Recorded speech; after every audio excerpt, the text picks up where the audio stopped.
Alright, so this is my 2016 Dodge Challenger Scat Pack, and this is the factory shift knob. I like the diameter of it. It's 1 7/8, you know, kind of harkens back the old school shifters, but if you'll notice here, that's like plastic showing through. This car's only got 13,000 miles on it. I take really good care of it, and apparently whatever this is just like some painted plastic.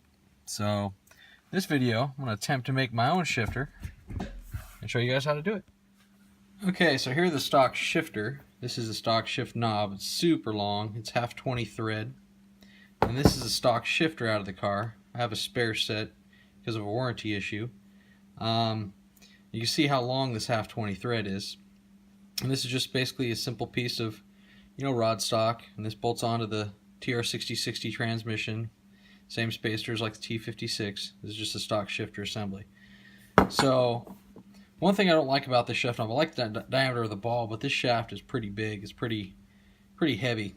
So what I'm going to attempt to do is build one for cheap using a 3/8 drive 6-inch ratchet extension, some 1/2 nuts, an old school like Mr. Gasket or Hurst shift knob, and this has a 3/8 16 thread, which is common, some 3/8 jam nuts, and of course 3/8 16 fine thread bolts. Now there's a couple of companies out there like Core Shifters and Hurst and stuff that make shifters for this, and a lot of the times, you know, or I think there's a Barton or something like that, and they're like $500 and they give you the whole shifter assembly. I'm not really interested in that. I don't mind the throw. I like how the car shifts. What I'm interested in is getting something that, you know, looks kind of decent, something that's chromish to replace that. And I really like the way the Hurst ones look, but nobody makes a, well, I guess Core Shifters makes one. It's about $150, $160.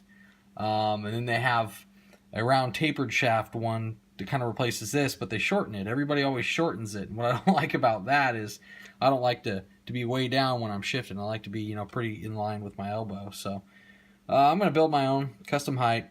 This was $7. I'm like $10 or $12 in all the hardware I showed you. The shift ball I already had was free, but they're anywhere from $25 to $40 if you decide to buy one. So I mean, you could do this all yourself for about $60 if you had to buy the shift knob, but I have one laying around, so, and I'm bored, so here we go. First thing I'm going to do is try and thread that, the 1/2 that is the same as that, which requires drilling it out.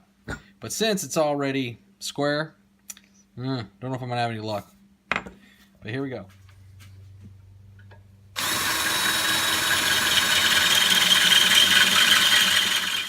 Alright, so I was able to drill this out, but I wasn't able to tap it, which I kind of figured because the hardening process had gone all the way through. But I was able to get enough clearance so that I can recess it in there. That just means I'm going to have to use the 2 nuts instead of 1, and so I'll TIG weld these together and then TIG weld those to the extension, but I need to clean off some chrome first. So I'm going to do that now. Alright, so I've ground off the coating and I'm going to TIG weld the nuts together and then TIG weld the extension on.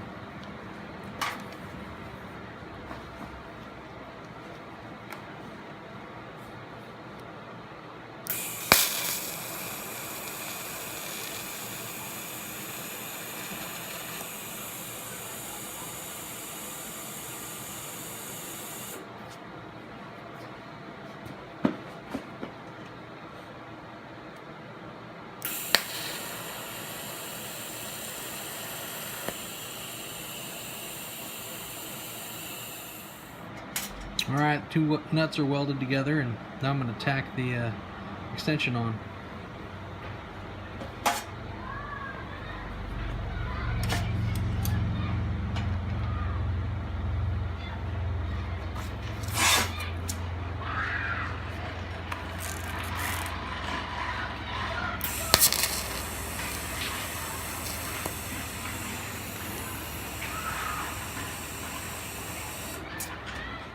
Alright, now the extension's welded to the nuts. I've taped up here what I'm going to keep. I'm going to hack it off right here before the part number starts.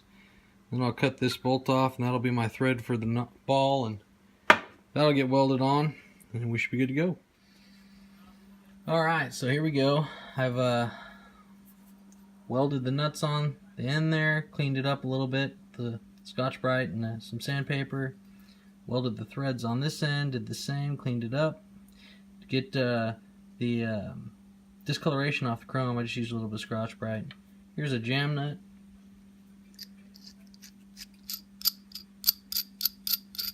Run that down. Then we take our shift ball. It hides the nut pretty well, and then there you go. Cool looking shifter. Only you guys will know that this used to be a socket extension, because this part will all be hidden in the boot. So next I'm going to try and put it in the car. So here's our shifter installed. Man, she came out better than I thought she would. Kind of hard to see here, but yeah.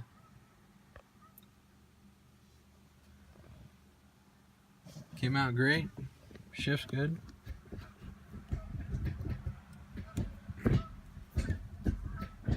Now obviously if you wanted to shorten the ratio a bit, you could make it a little less tall, but the cool thing about this is now I can, for about 25-30 bucks, I can get all kinds of different shift knobs for it. So I think I'm going to get a black with red lettering to match what's inside the car now, but for now I'll drive around with this one. Thanks for watching.